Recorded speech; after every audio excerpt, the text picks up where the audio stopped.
Wind howled through the cracked adobe walls like vengeful spirits seeking release. Each gust rattled the dried timber beams that barely supported the decaying ranch house roof. Moonlight sliced through the broken windows, illuminating the crumpled figure huddled against the stone fireplace. Her name was Lucia Valdez, and 14 hours ago she had been fleeing from the men who murdered her husband and stole everything they had spent years building in the unforgiving Arizona territory. Before we jump back in, tell us where you're tuning in from, and if this story touches you, make sure you're subscribed, because tomorrow I've saved something extra special for you. Now she was trapped, her swollen belly the only witness to her desperate battle for 2 lives instead of 1. Blood from the wound on her temple had dried in a dark streak down her face, mixing with the tears she refused to keep shedding. The baby kicked fiercely, as if sensing their shared peril, a small comfort in the vast emptiness of the abandoned Hernandez homestead. Outside, coyotes yipped in haunting chorus, their cries mingling with the winter winds sweeping across the Sonoran desert. February nights were merciless in these badlands, the temperature plummeting with the setting sun. Lucia pulled the tattered remains of her shawl tighter around her shoulders, watching her breath form ghostly clouds in the frigid air. "Stay strong, mi pequeño," she whispered to her unborn child. "Your father would want us to survive." The ranch house had once been a proud home, part of a small settlement abandoned during the Apache conflicts 10 years earlier. Now it stood in haunted isolation, miles from the nearest town of Copper Springs, its adobe walls crumbling back into the desert that birthed them. It was the perfect place to leave someone you wanted to disappear forever. Lucia's mind drifted back to the morning that had shattered her world. Miguel had risen before dawn as always, preparing to check their cattle in the south pasture. They had built their modest ranch over 5 difficult years, each season harder than the last as drought gripped the territory. But this year had brought blessed rain, and their herd was finally thriving. "We'll have enough to pay off the last of our debt," Miguel had said, his smile bright in the golden morning light. "And set aside something for the baby." His hand had rested gently on her growing belly, reverent and proud. At 34, Miguel had thought fatherhood might never come. Their child was a miracle arriving late in their marriage. "Be careful," she'd said, a strange premonition darkening her thoughts. Diaz mentioned riders asking questions in town. Miguel had kissed her forehead. "Just drifters passing through. Nothing to worry about, mi amor." Those were the last words he ever spoke to her. By midday, when Miguel hadn't returned, Lucia had saddled their old mare, despite her 7-month belly protruding awkwardly. She'd found him by the southern creek, face down in crimson-stained water, 3 bullet holes in his back. The cattle were gone, all 32 head driven off by hoofprints leading south toward the border. Grief had nearly blinded her as she somehow managed to drape her husband's body over the mare. The animal, sensing her distress, had followed, her tugging hand back toward their small ranch. Half a mile from home, she saw the dust cloud rising from their property. 5 riders, loading their possessions into a wagon. Lucia had hidden in a dry wash, the mare's reins clutched in trembling hands, Miguel's blood staining her dress. She recognized them, even at a distance, the Cortez brothers and their gang, cattle thieves who operated on both sides of the border, men Miguel had refused to pay protection money to last season. They'd taken everything, tools, supplies, the small lockbox that contained their savings. Then they'd set fire to the modest cabin that had been their home. As flames consumed the weathered timber, Lucia had bitten her fist to keep from screaming, tears streaming silently down her face. She'd waited until they were specks on the horizon, before emerging from hiding, the shock giving way to cold determination. She needed to reach Copper Springs, tell Sheriff Walton what had happened. Justice for Miguel might still be possible if she hurried. The mare, burdened with Miguel's body, moved painfully slowly across the brutal terrain. 5 miles from town. As dusk was falling, she'd heard hoofbeats approaching fast from behind. The Cortez brothers had returned, galloping toward her with deadly purpose. "There she is!" Ramon Cortez's voice had carried on the desert air. "The wife saw everything." "Get her!" Lucia had urged the exhausted mare off the trail, desperate to hide among the mesquite and saguaro. But in her condition, with Miguel's body shifting precariously, she couldn't outpace their fresh mounts. They'd surrounded her within minutes. "You shouldn't have run, Senora," Ramon had said, his smile never reaching his cold eyes. "Now we have a problem." His younger brother Esteban had circled her on his horse. "She'll tell the sheriff. We should finish this now." "No," Ramon had decided, studying her swollen belly with calculated cruelty. "Too messy and unnecessary." He gestured to the darkening horizon. "The old Hernandez place is just over that ridge. No one's been there in years. Perfect place for a grieving widow to get lost and die quietly."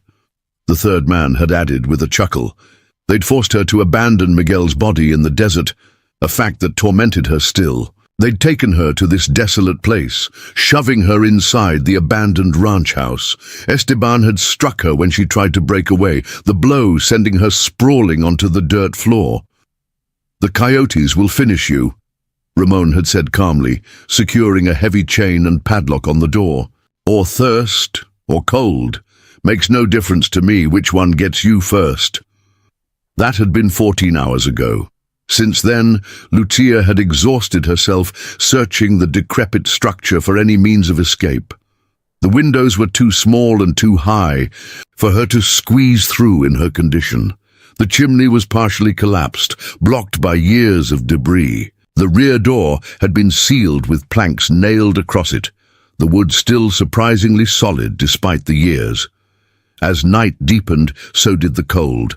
Lucia had gathered scraps of broken furniture, hoping to make a fire in the old stone hearth.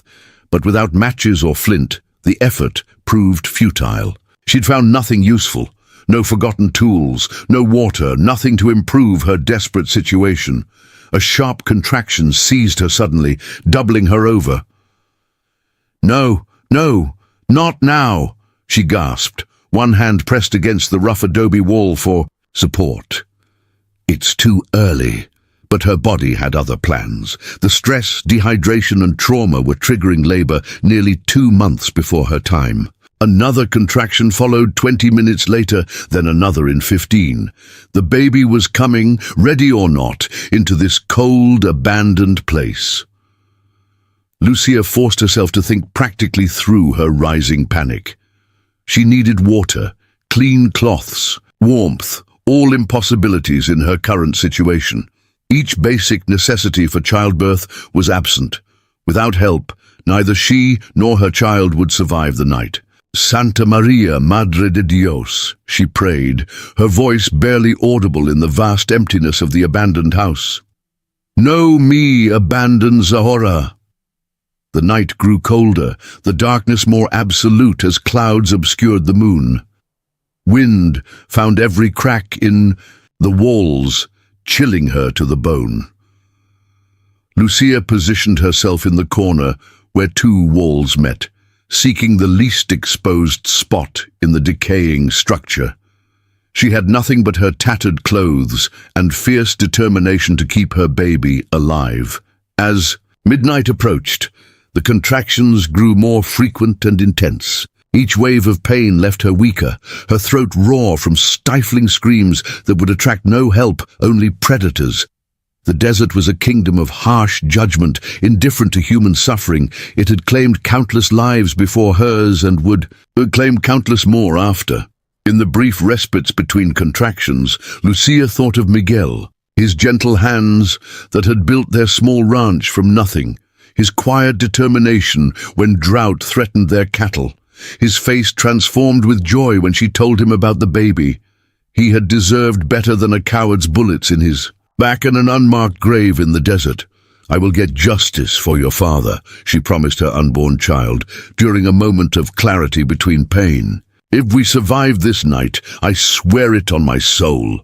Preparing and narrating this story took us a lot of time, so if you are enjoying it, subscribe to our channel. It means a lot to us now. Back to the story. Another contraction seized her, more powerful than the last. As it peaked, a new sound cut through her haze of pain, a sharp crack from outside, like a branch breaking under a heavy weight. Lucia froze, listening intently. Footsteps, slow and deliberate, approached the chained door. Her first thought was that the Cortez brothers had returned to confirm her death. She scrambled back further into the shadows, searching frantically for anything she could use as a weapon. Her hand closed around a broken piece of chair leg, its end splintered to a rough point.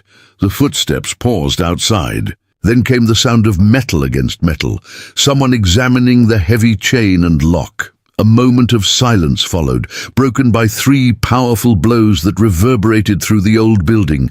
The ancient padlock gave way with a screech of protesting. Metal. Lucia raised her makeshift weapon with trembling hands as the door swung slowly open. A tall silhouette filled the doorway, broad-shouldered and perfectly still. Not one of the Cortez brothers or their men. This figure moved with the silent precision of someone accustomed to moving unseen through dangerous territory. The stranger stepped inside, a slight limp evident in their gait. As they crossed the threshold, moonlight briefly illuminated features that confirmed this was no white settler or Mexican rancher. High cheekbones, obsidian eyes, hair bound in a traditional style despite clothing that showed adaptation to both Apache and settler ways. "Who's there?" A deep voice called softly in Spanish, then repeated the question in Apache and finally in accented English. "I mean no harm." Lucia remained silent, the contraction that had been building cresting in a wave that nearly forced a cry from her lips. She bit down hard on her knuckles, tasting blood as she fought to remain quiet. But her sudden movement had caught the stranger's attention. The figure turned toward her corner, and Lucia saw that he carried something long in one hand, a rifle, held not in threat but in readiness. In his other hand, he raised what appeared to be a small oil lamp, its flame shielded but casting enough light to reveal her huddled form. Their eyes met across the expanse of the abandoned ranch house, hers wide with fear and pain, his steady and assessing. For a moment, neither moved nor spoke, 2 strangers connected only by the circumstances of this desolate place. "You're hurt," he observed quietly, his gaze taking in her blood-streaked face and the protective way she cradled her belly. "And with child." Another contraction seized Lucia, stronger than any before, impossible to hide. A gasp escaped her as she doubled over, dropping her improvised weapon. When the pain subsided enough for her to focus again, she found the stranger had moved closer, setting his rifle carefully against the wall, close enough to reach if needed, but a deliberate gesture of peace. "My name is Nahilzai," he said, keeping his distance, but lowering himself to a crouch to appear less threatening. "It means he who is skilled at crafts in the language of my people." A hint of irony touched his voice. "Though lately I have become more skilled at surviving than creating." Lucia studied him warily, weighing her limited options. He appeared to be in his late 30s, his face weathered by sun and hardship, a jagged scar running from his left temple to jawline. His clothing was a practical blend of Apache and settler garments, buckskin leggings, a worn cotton shirt, a leather vest with intricate beadwork, and sturdy boots. A medicine pouch hung at his neck. "Why are you here?" she managed between labored breaths. "I was tracking a mountain lion that has been hunting too close to a settlement where I sometimes trade," he replied, his eyes never leaving hers. "I saw movement through the broken window, light reflecting off something metal. Most people avoid this place. They believe it is haunted by those who died here." "It soon will be," Lucia said grimly, unable to keep the despair from her voice. As another contraction began building, "Unless you have a wagon hidden nearby and know a midwife within 10 miles. Understanding dawned in Nahilzai's expression. He glanced around the abandoned ranch house, taking in the dire conditions with a practiced eye. "The baby comes now?" he asked, though it wasn't really a question. "Too early," Lucia confirmed, fear evident in her voice despite her attempts to appear strong. "And those men will return by morning to make sure I'm dead." "What men?" Nahilzai's voice hardened, his hand unconsciously moving toward the knife at his belt. "The Cortez brothers," Lucia replied, watching recognition flicker across his features. "They murdered my husband yesterday, stole our cattle. They left me here to die where no one would find me." Nahilzai's expression darkened. "I know of these men. They raid Apache camps as well, taking horses and leaving death behind." He seemed to come to a decision. "You cannot stay here. The child will not survive the cold, and neither will you." "I can barely walk," Lucia admitted, hating the weakness. "And I don't think the baby will wait." Nahilzai nodded, accepting the reality of their situation. "Then we prepare here as best we can." He moved to the doorway, lifting the small oil. "Lumpy, I have a horse. On it are supplies, water, blankets, some medicines. First, we need warmth." As he turned to go, Lucia called after him, her voice stronger than she felt. "Why help me? You don't know me. I'm nothing to you." Nahilzai paused in the doorway, his silhouette stark against the night sky. "My wife died in childbirth 5 winters ago," he said simply, "along with our son. There was no one to help them while I was away hunting. I will not walk away from another woman in need, no matter what blood runs in her veins." Before Lucia could respond, another contraction seized. Her, more powerful than any before.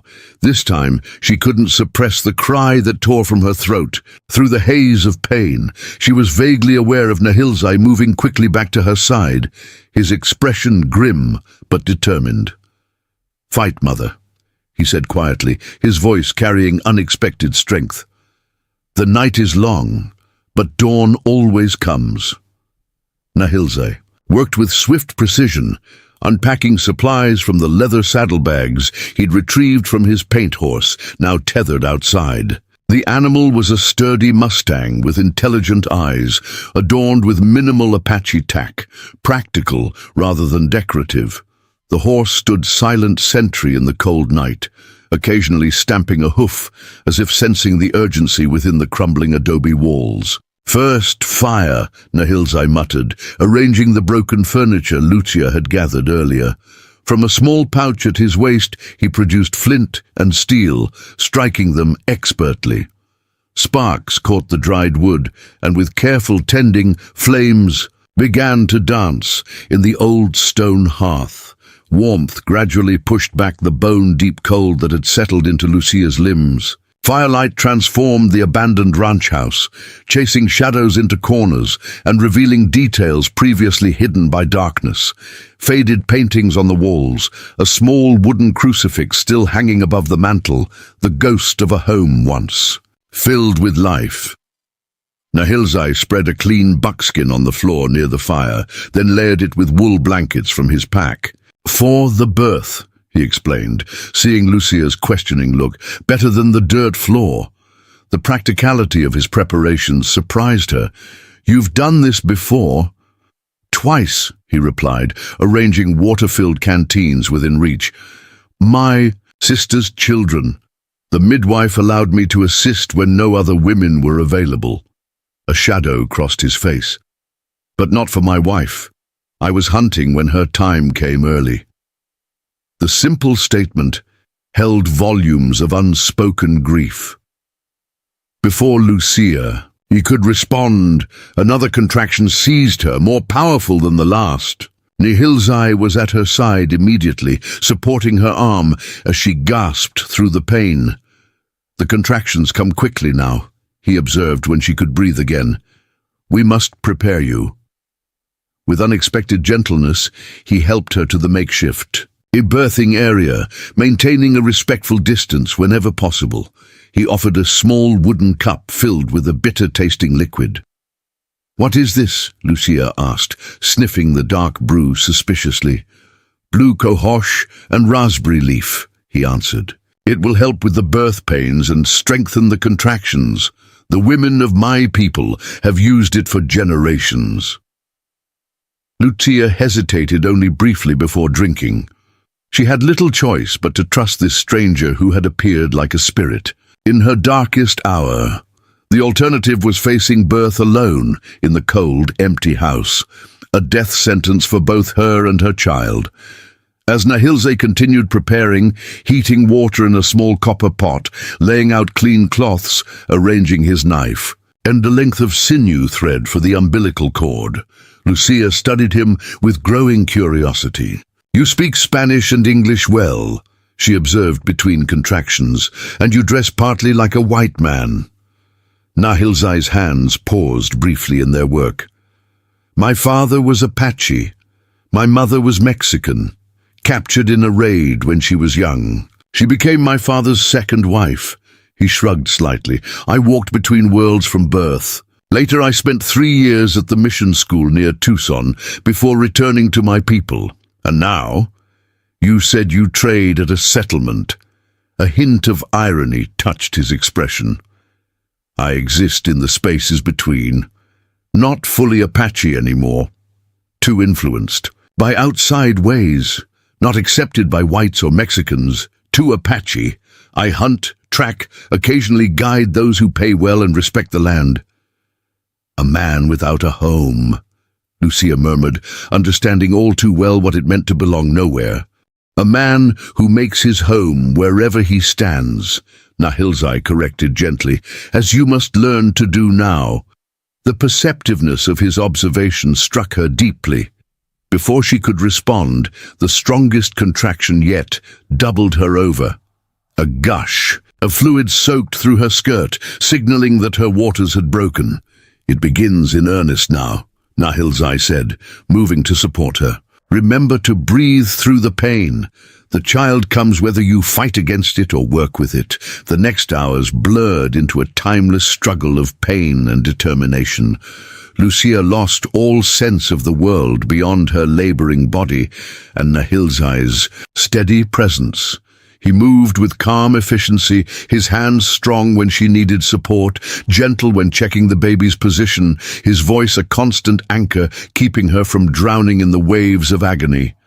"When the pain is strongest, push. Down," he instructed. "When it eases, rest and gather strength. Birth is like crossing a dangerous river. Fighting the current exhausts you, but working with it carries you to the other shore." Despite the circumstances, Lucia found herself trusting his guidance completely. There was no room for modesty or cultural barriers in this primal battle for survival. When despair threatened to overwhelm her, Nahilze seemed to sense it immediately. "Your child fights to join this world," he reminded her during a moment of weakness. "Honor that fight with your own." Outside, the wind had died down, leaving an eerie stillness broken only by the occasional howl of a distant coyote. The fire crackled steadily in the hearth, casting dancing shadows across the weathered adobe walls. Time stretched and compressed, measured only by the rhythm of contractions growing ever closer together. "Tell me about your husband," Nahilze said during a brief respite, wiping her forehead with a cool, damp cloth. "The man these thieves killed." The question surprised Lucia, but she understood its purpose: to keep her mind anchored, to remind her of what she was fighting for. "Miguel," she said, her voice catching. "He came north from Sonora 10 years ago, worked cattle for the big ranchers until he saved enough to buy our small spread." A gentle contraction rippled through her, less intense than the others. "He was kind, patient, spoke more with his hands than his words, built our cabin himself, adding a room for the baby these past months." "A good man," Nahilze nodded. "And the child was wanted." "More than anything," Lucia confirmed, tears threatening. "We had given up hope after 8 years of marriage. Then, like a miracle, Then the child will have strength, Nahilzai stated with certainty, born of love and grief on the same night. These forces shape powerful spirits. Another contraction interrupted their conversation, stronger than any before. Lucia couldn't suppress the cry that tore from her throat as pressure built unbearably. "The head comes," Nahilzai announced, his manner shifting to focused intensity. "With the next pain, push with all your strength." What followed tested the limits of Lucia's endurance. The pain transcended anything she had experienced before, a burning, tearing sensation that seemed impossible to survive. Yet somehow, guided by Nahilzai's calm instructions and her own desperate determination to live, she found strength she didn't know she possessed. "Once more," Nahilzai urged, his hands positioned to receive the child. "The shoulders must pass, then the rest will follow quickly." With a final guttural cry that echoed through the abandoned ranch house, Lucia pushed. The pressure suddenly released in a rush that left her gasping and dizzy. A moment of terrifying silence followed. Then a thin, indignant wail filled the room, the first breath of a new life declaring its arrival to the indifferent desert night. "A son!" Nahilzai announced, his voice carrying a note of wonder despite his practical movements as he quickly cleared the baby's airways and wrapped him in a clean cloth. "Strong lungs, good color despite coming early." He placed the squirming, red-faced infant on Lucia's chest, where the boy's cries immediately softened to whimpers. Tiny fingers flexed and curled, finding purchase on his mother's tear-damp skin. Through exhaustion and the lingering haze of pain, Lucia stared in awe at her son's perfect face, Miguel's high forehead, her own determined chin, a miracle of continuation when everything else had been lost. "Hello, little warrior," she whispered, touching one velvet cheek with trembling fingers. "You fought so hard to be here."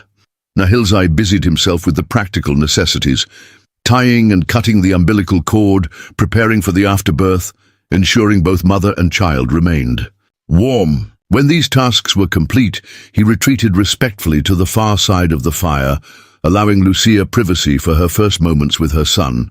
The infant's seeking mouth found her breast, instinct overriding inexperience as he latched and began to suckle. The sensation triggered a cascade of emotions in Lucia, fierce joy tangled with devastating grief that Miguel would never see his son, never hold this small life they had created together. "He will need a strong name," Nahilzai observed quietly, from across the fire, one that acknowledges the night of his birth and the courage of his arrival. Lucia studied her son's face, illuminated by the gentle glow of the fire. Miguel for his father, she decided, and Alejandro for defender of mankind, Miguel Alejandro Valdez. She looked up at Nahilzai.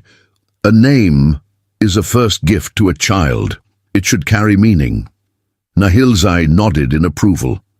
"Among my people, we sometimes wait to name a child until we see their spirit. But in your son's case, I think his spirit is already clear." He added more wood to the fire, sending sparks dancing up the chimney. "He fights to live against the odds, like his mother." "We're not safe yet," Lucia reminded him, the brief euphoria of birth giving way to the stark reality of their situation. "The Cortez brothers will return at dawn to confirm I'm dead." "Yes." Nahilzai's expression hardened. "We cannot remain here." He moved to the door, opening it slightly to assess the night outside. "The moon has set. Perhaps 3 hours until first light." "I can't travel," Lucia said, frustration evident in her voice. "Not yet. Not with the baby so new." "You must," Nahilzai replied, his tone gentle but unyielding.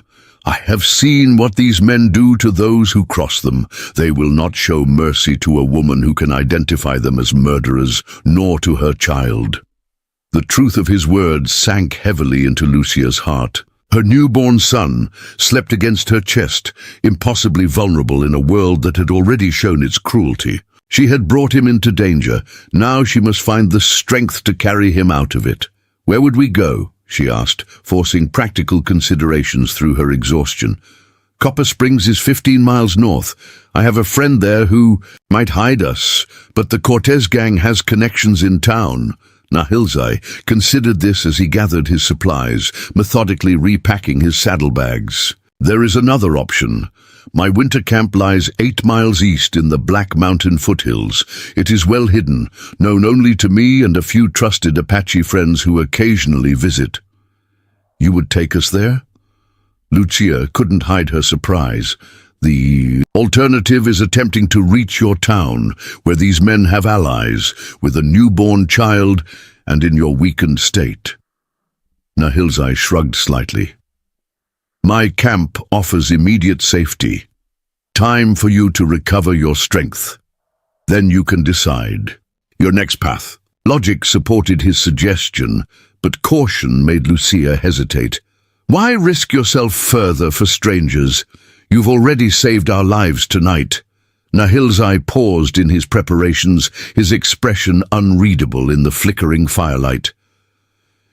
"In my 38 winters, I have learned that the Great Spirit sometimes places us on paths we do not choose, but must follow. Tonight, my path crossed yours for a reason." He returned to the fire, crouching to check the baby one last time. "Besides," he added, a hint of grim humor touching his voice, "I have my own reasons to want the Cortez brothers to face justice. They raided my cousin's camp last summer, took 8 horses, and killed 2 young men." This revelation shifted Lucia's perspective. Their alliance was no longer just about her immediate survival. They shared a common enemy. The realization brought clarity to her decision. "How soon can we leave?" she asked. Relief flashed briefly across Nahilzai's features. "As soon as you can stand. My horse can carry both you and the child. I will walk alongside." He hesitated. "The journey will not be easy. The pain of childbirth is still fresh in your body." "Pain is temporary," Lucia replied, her jaw set with determination. "Death is permanent. Help me up." With Nahilzai's careful assistance, Lucia managed to stand, cradling her newborn son against her chest. Her legs trembled with exhaustion, and every movement sent fresh waves of discomfort through her battered body. But the alternative, waiting for the Cortez brothers to return, strengthened her resolve with each painful step. Nahilzai fashioned a sling from one of his blankets, showing Lucia how to secure the baby against her body, leaving her hands free when needed. He helped her clean herself as best they could with the limited water, then wrapped her in his spare buckskin coat for additional warmth. "The desert night is cold," he explained, fastening the coat's bone toggles. "But it will warm quickly after. Sunrise, we must reach the foothills before the heat of day becomes another enemy." Outside, the paint horse nickered softly in greeting as they emerged from the ranch house. Stars blanketed the vast desert sky, their cold light illuminating the landscape in silver and shadow. The Sonoran desert stretched in all directions, a beautiful but unforgiving terrain of saguaro sentinels, rocky outcroppings, and hidden dangers. Nahilzai extinguished all signs of their presence, scattering the fire ashes and obscuring footprints around the entrance. "Let them think you escaped through a window or hidden passage," he said. "It will slow their pursuit while they search the immediate area." With incredible gentleness for a man of his size, he helped Lucia mount the paint horse, adjusting stirrups, and ensuring both she and the baby were secure. Little Miguel remained miraculously quiet, as if sensing the need for silence, his tiny face peaceful in sleep. Nahilzai took the reins, leading the horse away from the abandoned ranch house at a careful pace. Instead of taking the main trail, he guided them through a dry wash where their tracks would be less visible, moving with the confident navigation of someone who knew the desert's hidden paths intimately. As they put distance between themselves and the place that had nearly become her tomb, Lucia glanced back once. The adobe structure stood in stark silhouette against the star-filled sky, windows gaping like empty eyes. In less than 24 hours, she had lost her husband, her home, and the life they had built together. Yet somehow, impossibly, she had gained a son and found an unlikely ally in the vast emptiness of the desert. "Keep your eyes forward," Nahilzai advised quietly, noticing her backward glance. "What lies behind cannot be changed. What lies ahead may still be shaped by your hands." Lucia turned her gaze to the eastern horizon, where the first faint lightning signaled approaching dawn. Her arms tightened protectively around her son as the paint horse carried them steadily toward the distant mountains, and perhaps toward safety. Dawn broke across the Sonoran desert in a spectacular display of crimson and gold, illuminating a landscape both beautiful and merciless. The temperature rose quickly, as Nahilzai had predicted, the gentle morning warmth transforming into blistering heat before they had traveled 5 miles from the abandoned ranch house. The sun cast harsh shadows beneath the saguaro cacti, standing like ancient guardians across the terrain, their silhouettes stretching toward the western horizon they'd left behind. Lucia's body protested every jostling step of the paint horse. Beneath her, the afterpains of childbirth radiated through her lower back and abdomen, each movement a fresh reminder of the ordeal she had survived mere hours ago. Yet she kept her complaints silent, focusing instead on the miracle of her son sleeping peacefully in the makeshift sling against her chest, his tiny face sheltered from the increasingly brutal sun. Nahilzai maintained a steady pace alongside. The horse, his limp more pronounced after miles of walking, but his vigilance never wavering. He scanned the horizon constantly, occasionally adjusting their route to keep them away from exposed ridgelines where they might be spotted. Their path followed no established trail, weaving instead through arroyos and washes where their tracks would be less visible to anyone following. "We'll rest soon," he promised, noting Lucia's increasing pallor. "There's a hidden spring in that outcropping of rocks ahead, water and shade." The promise of relief gave Lucia renewed strength to endure the final mile to their temporary sanctuary. The outcropping proved to be a jumble of massive granite boulders that had tumbled from the distant mountains eons ago, creating a natural fortress of stone overlooking the vast desert basin. Nahilzai guided the horse through a narrow passage between 2 towering rocks, revealing a secluded hollow invisible from the surrounding terrain. A small spring bubbled from between stones at the base of the largest boulder, creating a shallow pool before disappearing back into the earth. Several stunted mesquite trees provided precious shade, their roots somehow finding nourishment in this unlikely oasis. "The Apache have used this place for generations," Nahilzai explained as he helped Lucia dismount, supporting her weight when her legs threatened to buckle. "It doesn't appear on any settler maps. The Spanish called this region El Camino del Diablo, the Devil's Highway, because they couldn't find water.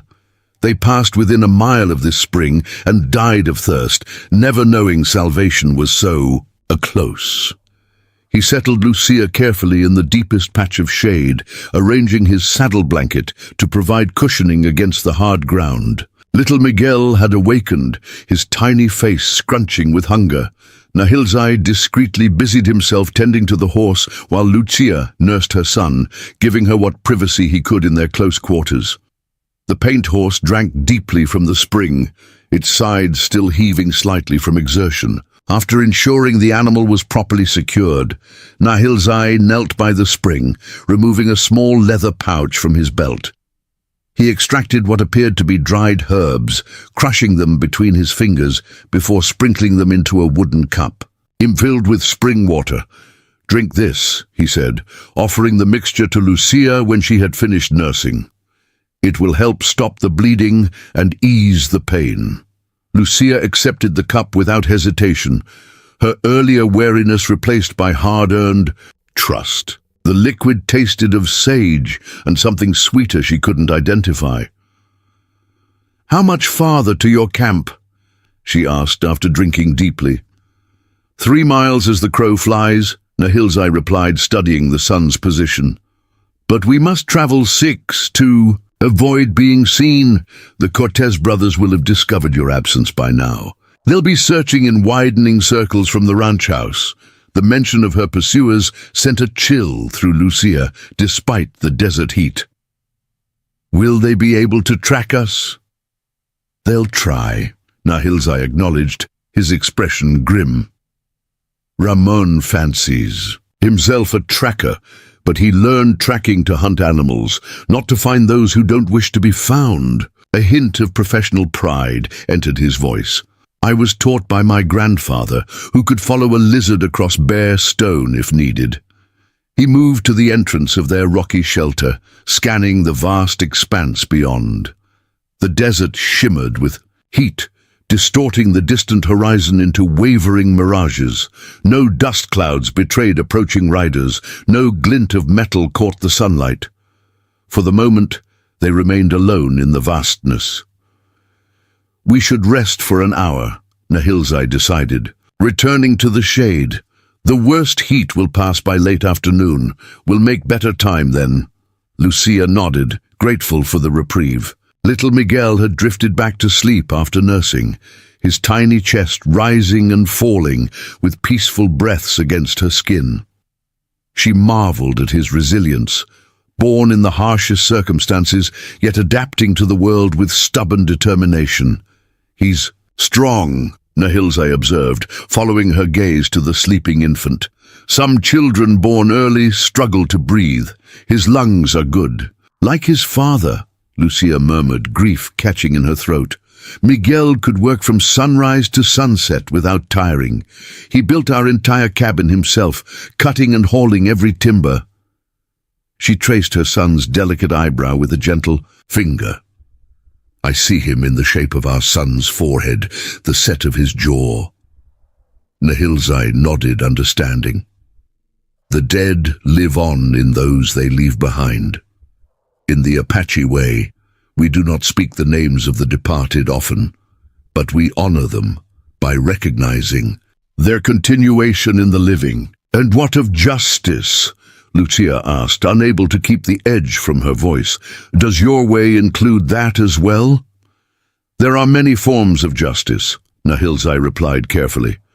"The white man's courts with their judges and papers, the Mexican, rurales with their firing squads, the Apache way."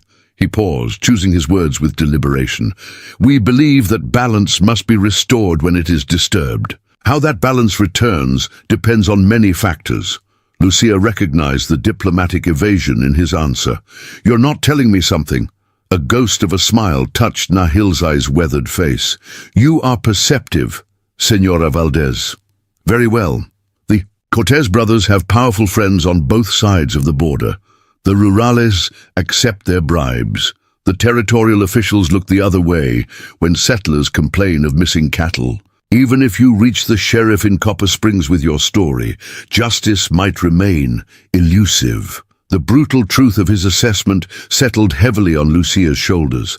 She had known this reality even before Miguel's murder, had seen the frustration of honest ranchers when rustled cattle disappeared across the border with no consequences for the thieves.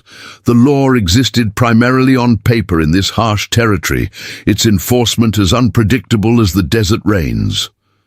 "Then what hope do I have?" she asked.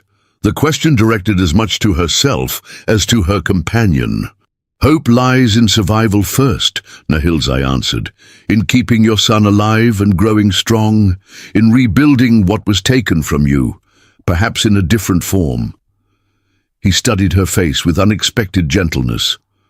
"Revenge is a poor foundation for a new life, Senora. It burns away everything else until only ash remains." His words carried the weight of personal experience, making Lucia wonder what losses had shaped this man beyond the death of his wife and child. Before she could frame a question, Nahilzai stiffened, his head turning sharply toward the entrance of their rocky shelter. He raised one hand for silence, his entire body becoming preternaturally still as he listened. Lucia strained her ears, but heard nothing beyond the gentle bubbling of the spring and the occasional stamp of the horse's hoof. Then, distantly, came the sound that had alerted Nahilzai, the faint jingling of bridle metal carried on the hot desert air. "Riders," he whispered, moving swiftly to gather their meager belongings. "At least 3, coming from the west." Fear clutched at Lucia's heart as she struggled to rise, clutching Miguel protectively against her chest. The Cortez brothers? Likely. Nahilzai was already leading the paint horse deeper into the rock formation. "This way, quickly." He guided her through a narrow fissure in the granite, barely wide enough for the horse to pass. The passage twisted sharply before opening into a secondary hollow smaller than the first, completely hidden from the spring. Ancient petroglyphs covered one wall, spirals, human figures, and animals etched into the stone by long-dead hands. "Stay here," Nahilzai instructed, securing the paint horse's reins to a stunted juniper growing improbably from a crack in the stone. "No matter what you hear, do not move from this spot unless I return for you. If I do not come back by nightfall—" He hesitated, then pressed a knife into her free hand. "Head east toward the mountains. Follow the morning star. My camp lies in the shadow of the tallest peak." Before Lucia could protest, he slipped back through the narrow passage, moving with uncanny silence despite his limp. She found herself alone with her son and the softly nickering horse, surrounded by the silent witness of ancient rock art. Prayer rose unbidden to her lips. Familiar words from childhood that she had sometimes neglected in recent years now, returning with urgent sincerity, time stretched with excruciating slowness. Little Miguel stirred against her chest, perhaps sensing his mother's tension, but thankfully remained quiet. The paint horse's ears flicked nervously, its dark eyes rolling, occasionally toward the passage entrance. Lucia strained to hear what might be happening beyond their stone sanctuary, but the thick granite walls muffled all sound from outside. Her imagination supplied terrifying possibilities. Nahilzai discovered and shot without warning the Cortez brothers, forcing him to reveal their hiding place, a methodical search that would eventually lead them to this secondary chamber. The knife felt inadequate in her hand, but she gripped it with grim determination. If they found her, she would ensure her son did not die alone. A scraping sound from the passage entrance sent her heart racing. She pressed herself against the far wall, positioning her body between the entrance and her child, knife raised in trembling defense. A shadow darkened the narrow opening, followed by the distinctive silhouette of Nahilzai's broad shoulders. Lucia nearly collapsed with relief. "They've gone," he announced quietly, entering the hidden chamber. "For now." "The Cortez brothers?" Lucia confirmed, lowering the knife. Nahilzai nodded, his expression grave. "Ramon, Esteban, and 2 of their men. They followed our trail to the spring but lost it among the rocks." A hint of satisfaction crossed his features. They argued about which direction to continue searching. Ramon insisted we headed west toward Copper Springs. Esteban thought north, toward the larger ranches where you might seek help. "Not east," Lucia observed. "They don't suspect your camp. They believe all Apache are on the reservation now or fled to Mexico." Nahilzai replied with a slight shrug. "They do not know that some of us still move freely through the territories our ancestors hunted for centuries."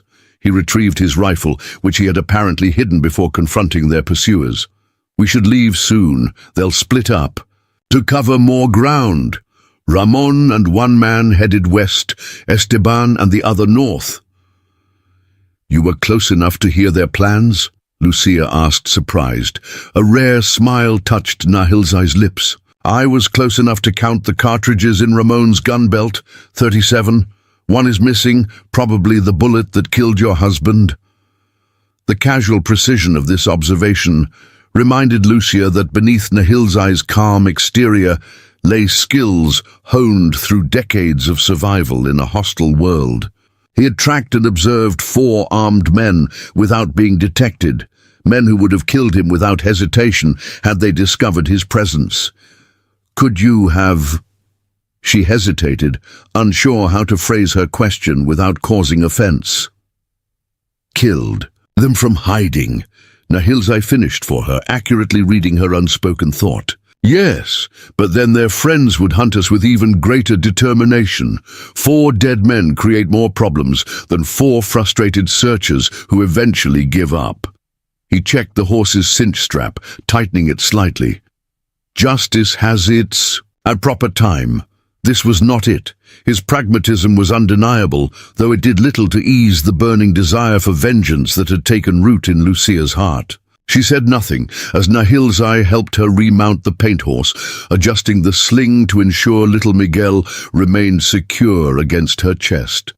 They departed the rocky sanctuary through a different opening than they had entered, emerging on the eastern side of the outcropping, where any tracks would suggest they had come from the north rather than the west. Nahilzai led them on a circuitous route, occasionally doubling back or having the horse walk along bare stone, where they would leave no prints. The extra precautions added miles to their journey, but minimized the chance of being followed. As the afternoon waned, the distant mountains they had been approaching gradually took on definition, rugged peaks rising dramatically from the desert floor, their lower slopes covered in sparse vegetation that grew denser toward the higher elevations. The terrain shifted subtly, the flat desert giving way to gentle foothills dotted with juniper and manzanita. "We enter Apache land now," Nahilzai said, his voice carrying a note of reverence. "These mountains have sheltered my people for generations. The spirits of the ancestors watch from these heights." The change in elevation brought welcome cooling as the sun began its descent toward the western horizon.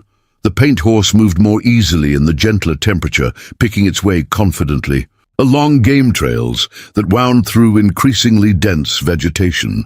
Pinon pines appeared, their distinctive scent perfuming the air, along with scattered oak in the moisture-collecting ravines.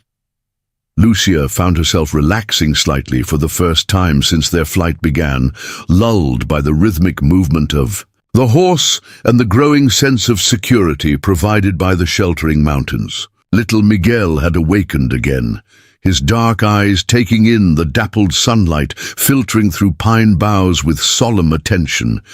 He sees the world for the first time, Nahilzai observed, noticing the baby's alert gaze. They say, children born in the wild have keener senses than those born between walls. He will grow to be observant, this one. If he survives to grow at all, Lucia couldn't help adding, her momentary peace shadowed by the realities they still faced. Nahilzai glanced up at her, his expression softening slightly. "Have faith, Senora Valdez. You have already overcome the first and greatest challenge by delivering him safely into this world. The path ahead has difficulties, but none greater than what you have already survived." Before Lucia could respond, Nahilzai stopped abruptly, raising one hand in a signal for silence. He stood perfectly still, head slightly cocked, listening to something beyond Lucia's perception. After a long moment, he relaxed marginally. "Deer," he explained, pointing to a barely visible movement among the pines ahead. "Two does. Their presence is a good sign.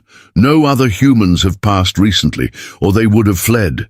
They continued their ascent, following a dry stream bed that wound deeper into the foothills. The sun had disappeared behind the western peaks, though daylight still illuminated their path. Shadows lengthened across the rocky ground, bringing welcome coolness after the day's heat. "Not much farther," Nahilzai promised, noting Lucia's increasing exhaustion. "The camp lies just beyond that ridge." The ridge proved to be a deceptively steep incline that required them to dismount, Nahilzai leading the horse, while Lucia leaned heavily on his offered arm. The exertion awakened fresh pain in her still recovering body, but the promise of safe shelter after their long journey gave her strength to continue. As they crested the ridge, Lucia's fatigue momentarily forgotten, replaced by curious expectation. What would this solitary Apache's camp look like?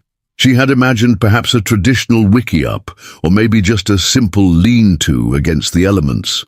What awaited them in the small, protected valley beyond the ridge defied her expectations entirely. Nestled against a cliff face, partially sheltered by a natural rock overhang, stood a carefully constructed cabin built of pine logs and stone. A small corral made of juniper posts contained 2 horses that raised their heads at their approach. Nearby, a clear stream tumbled down from higher elevations, providing abundant fresh water. Several stretched hides, secured to wooden frames, stood drying in the evening air, and a neat stack of firewood was piled against one wall of the cabin. "Your camp," Lucia said, unable to keep the surprise from her voice. "My home," Nahilzai corrected gently, "at least for part of each year." He led them down into the valley, the paint horse nickering a greeting to its stablemates. As they approached the cabin, Lucia noticed other details. A small garden plot, with corn and beans growing in careful rows.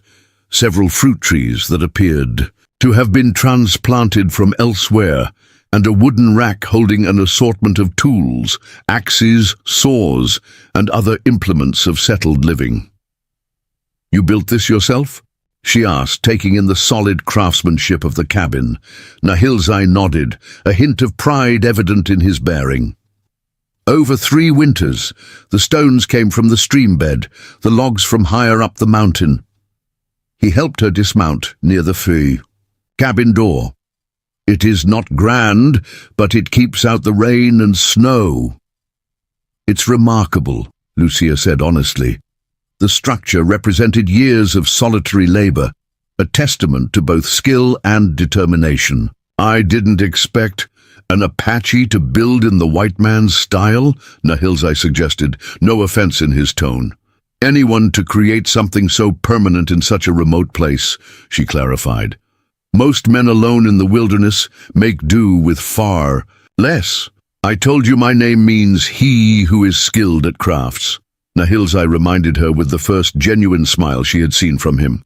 "Building brings me peace, and I learned long ago that comfort need not be sacrificed to isolation."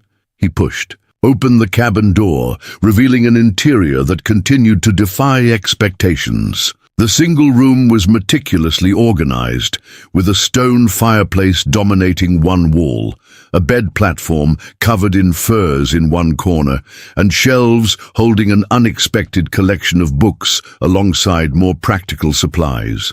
A table and 2 chairs stood near the room's center, both showing the same careful craftsmanship as the cabin itself. "Please," Nahilzai gestured toward the bed. "Rest while I tend to the horses and prepare a meal. You and your son are safe here." As he disappeared to care for the animals, Lucia sank gratefully onto the offered bed, cradling little Miguel against her chest. The events of the past 24 hours crashed over her in a wave of delayed reaction. Miguel's murder, her capture, and imprisonment. The miracle of her son's birth, their desperate flight across the desert, and now this unexpected sanctuary in the mountain wilderness. Tears she had suppressed through sheer determination finally flowed freely, her body shaking, with silent sobs of grief, exhaustion, and fractional relief. Little Miguel stirred against her, his tiny face scrunching in concern at his mother's distress. "It's all right, my brave one," she whispered, touching his perfect cheek. "We are alive, and while we live, there is hope. Outside, the sun's final rays painted the mountain peaks in brilliant gold before surrendering to the encroaching night. Stars appeared one by one in the darkening sky, bearing silent witness to the unlikely refugees who had found temporary shelter beneath their eternal gaze. The soft glow of dawn filtered through the cabin's single window, casting gentle light across the sleeping form of Lucia and her newborn son. Her first night in Nahilzai's mountain refuge had brought the deepest sleep she had experienced since Miguel's murder, her exhausted body finally surrendering to the safety offered by solid walls and a vigilant protector. Little Miguel had awakened twice to nurse, but even these interruptions hadn't fully roused her from the profound rest her body desperately needed. The aroma of pine smoke and cooking food gradually penetrated her consciousness.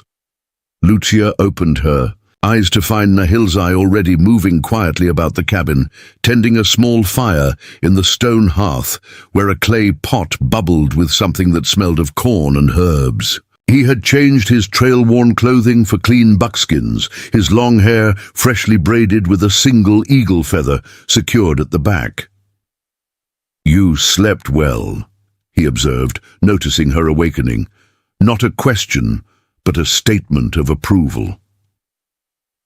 Lucia nodded, carefully shifting to sit up without disturbing her sleeping son. The movement brought sharp reminders of her recent ordeal, muscles protesting, her body still recovering from childbirth. But the edge of debilitating pain had dulled to manageable discomfort. "The tea you gave me yesterday helped," she acknowledged. "And walls that don't let in the wind." A hint of satisfaction crossed Nahilzai's weathered features. "Shelter is the first medicine." He gestured toward a wooden bowl on the table. "There is clean water for washing, and when you're ready, food." The simple domestic normality of the moment struck Lucia with unexpected force.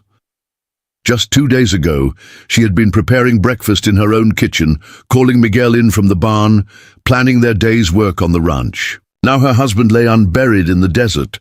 Her home was ashes, and she was a fugitive, dependent on the kindness of a man who should, by all the rules of the borderlands, have been her enemy rather than her savior. Grief threatened to overwhelm her again, but little Miguel chose that moment to stir, his tiny face scrunching with hunger.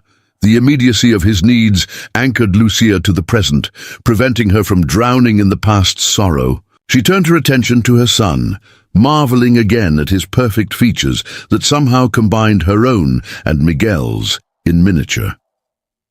Nahilzai discreetly busied himself outside, while she nursed and used the provided water to wash as best she could. The borrowed clothes he had left folded nearby were clearly Apache in origin, a simple cotton shift decorated with intricate beadwork around the neckline, and a long skirt of soft buckskin. They fit surprisingly well, though the previous owner had been slightly shorter than Lucia. "These belong to your wife?" she asked hesitantly when Nahilzai returned, gesturing to the garments. He shook his head. "My sister's. She visits sometimes when trading between the reservation and the Mexican settlements." A shadow crossed his face. "My wife's things were buried with her, as is our custom." Lucia nodded, understanding. Among her own people, treasured possessions often accompanied the dead to the grave, though practical necessity sometimes overruled tradition in the harsh frontier.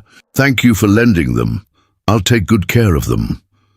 "They are yours now," Nahilzai replied simply. "My sister would approve. She has a kind heart beneath her fierce exterior." He ladled the corn porridge into wooden bowls, adding dried berries and pine nuts to the steaming mixture. The simple meal was unexpectedly flavorful, seasoned with herbs Lucia didn't recognize, but found pleasantly warming. She ate with surprising hunger, realizing she had barely consumed anything since her ordeal began. "Your strength returns quickly," Nahilzai observed approvingly. "This is good. The mountains can be unforgiving to the weak. How long can we stay here?" Lucia asked, the practical question that had troubled her dreams. Nahilzai considered before answering, his expression thoughtful. "As long as needed for you to recover fully. These mountains are considered haunted by most settlers and avoided by superstitious Mexican ranchers. The Cortez brothers will not search here." "And the other Apache? Will they welcome strangers in your camp?" Few visit before the first snows melt from the high passes, he replied. My sister might come with. Trade goods when the moon is full again. She would welcome you. She has 3 children of her own and understands a mother's needs better than I can. A rare smile touched his lips. Until then, we have what is necessary for survival, and more. Lucia glanced around the cabin, truly, taking in its details for the first time since their arrival. The bookshelves held an eclectic collection of volumes in English, Spanish, and what she assumed was written Apache. Tools for woodworking hung organized on one wall, planes, chisels, and saws that explained the fine craftsmanship evident in the cabin's furnishings. Dried herbs hung from the ceiling beams, alongside cured meats and strings of dried vegetables. A rifle rack held 3 weapons, each meticulously maintained. You've created a true home here, she observed, not just a camp. Nahilzai nodded, something like pride briefly illuminating his typically reserved expression. After my wife and son died, I wandered for almost 2 years. The reservation felt like a cage, the towns like enemy territory. I needed a place that was mine alone, where I could decide what parts of both worlds to keep and what to discard. It was the most he had spoken of himself since their meeting, offering Lucia a glimpse into the complex history that had shaped this unusual man who moved between cultures with careful precision. You were educated somewhere, she stated, noting a shelf of scientific texts alongside more practical volumes on plant identification and animal tracking. The mission school in Tucson, until I was 15, he confirmed. Then 2 years at a college in California before the money from my patron ran out. An Eastern anthropologist who thought he had discovered an exceptional specimen worth civilizing. The words held quiet irony rather than bitterness. He lost interest when I questioned his theories about my people. Yet you kept reading, Lucia observed, gesturing toward the books. Knowledge belongs to no single people, Nahilzai replied. The white man's science explains how the world works. Apache wisdom teaches how to live within that world in balance. Both have value. Their conversation was interrupted by little Miguel's sudden wail, a surprisingly powerful sound from such a tiny being. Lucia lifted him, checking his swaddling and finding nothing obviously amiss. He has strong lungs, Nahilzai commented, watching as Lucia attempted to soothe the crying infant. This is good, but perhaps he needs more than milk now. He moved to a small wooden chest near the fireplace, extracting a bundle of dried herbs wrapped in soft buckskin. With practiced movements, he crushed a small amount between his fingers, adding it to warmed water in a shallow clay bowl. Dip your finger in this, and let him taste it, he instructed, bringing the mixture to Lucia. It is chamomile and mint. It will ease his stomach, if that is what troubles him. Lucia hesitated only briefly before following his suggestion. To her surprise, little Miguel quieted almost immediately after tasting the mild infusion, his face relaxing as the herbal remedy took effect.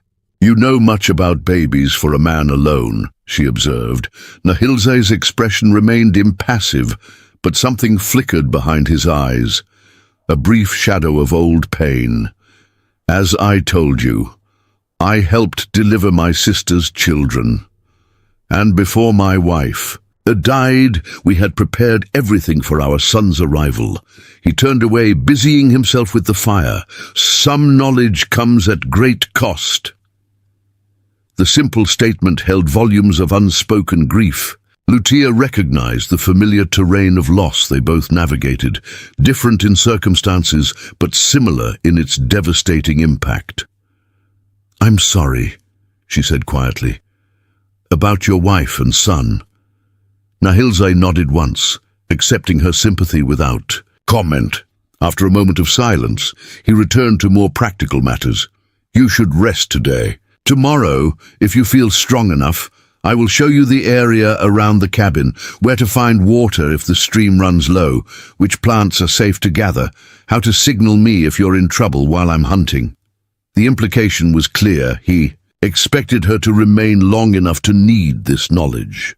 Lucia faced the reality of her situation with clear-eyed assessment. She had nowhere else to go, no resources beyond what she carried, and a newborn who needed protection and stability. This hidden mountain refuge offered immediate safety while she recovered and planned her next steps. "I would be grateful for the knowledge," she replied simply. The day passed in quiet domesticity that felt surreal after the violence and terror of recent events. Nahilzai moved about his usual routines, checking snares set in the surrounding forest, tending the small garden plot, repairing tack for the horses, while Lucia rested and cared for little Miguel. The newborn slept most of the day, waking only to nurse and occasionally to study his surroundings with solemn dark eyes that seemed impossibly wise for one so new to the world. By late afternoon, Lucia felt restless enough to venture outside, wrapping her son warmly against the mountain chill that descended with the shadows. She settled on a smooth boulder near the cabin entrance, breathing deeply of the pine-scented air so different from the desert they had crossed the previous day. From this vantage point, she could appreciate the strategic wisdom of Nahilzai's chosen home. The small valley was invisible from below, shielded by rocky outcroppings and dense stands of pine. A natural spring emerged from the cliff face behind the cabin, providing year-round water that sustained the garden and animals. Game trails crossed the upper slopes where forest met meadow, offering hunting opportunities without venturing far from shelter. It was a place designed for self-sufficiency and concealment, perfect for a man who belonged to neither world, but had to navigate both. Nahilzai approached, carrying freshly cut pine boughs. "For your bedding," he explained. "Pine needles stay fragrant longer than straw and keep insects away." "You've thought of everything," Lucia observed. "Survival requires attention to details others overlook." He arranged the boughs near the cabin, entrance to dry properly before use. The small comforts make the difference between merely existing and truly living. Lucia studied him with renewed curiosity. Each interaction revealed layers to this solitary man that defied the simplistic characterizations of Apache warriors she had absorbed from fearful settler accounts. His educated speech, his meticulous craftsmanship, his knowledge of herbs and healing all spoke of a rich cultural heritage and personal history, at odds with the savage stereotype perpetuated in frontier settlements. "May I ask you something unpersonal?" she ventured. Nahilzai paused in his work, straightening to face her. "You may ask, I may choose not to answer." "Fair enough," Lucia acknowledged. "The scar on your face, how did you get it?" His hand rose unconsciously to the jagged line that ran from temple to jaw on the left side of his face. "A cavalry officer's saber," he replied after a moment. "During the last big campaign against our people, before they forced us onto the reservation. I was 22. "You fought against the army?" The question escaped before Lucia could consider its implications. "I fought to protect my family and our way of life," Nahilzai corrected without heat. "As your husband would have fought to protect you had he been given the chance." The gentle rebuke silenced Lucia momentarily. Of course this man had fought when the army drove the Apache from their ancestral lands. The simple fact didn't fit neatly into the moral framework she had been raised with, where resistance to American expansion was characterized as savage rebellion rather than legitimate defense. "I'm sorry," she said finally. "The question was thoughtless." Nahilzai shrugged slightly. Questions born of curiosity rather than judgment rarely offend me, Senora Valdez. Your people have their stories about mine, just as we have stories about yours. The truth usually lies somewhere between. The wisdom in his response struck Lucia deeply. How much of what she knew about the Apache was shaped by fearful stories rather than actual interaction? How different might the history of the territory have been if curiosity had preceded judgment more often? Before she could pursue this line of thought, little Miguel stirred against her chest, his face scrunching in preparation for a hungry wail. Lucia shifted to accommodate his needs, still awkward with the mechanics of nursing, but growing more confident with each feeding. Nahilzai respectfully turned his attention elsewhere, moving to tend the horses in their small corral. As evening approached, bringing a sharp mountain chill, they returned to the cabin's warmth.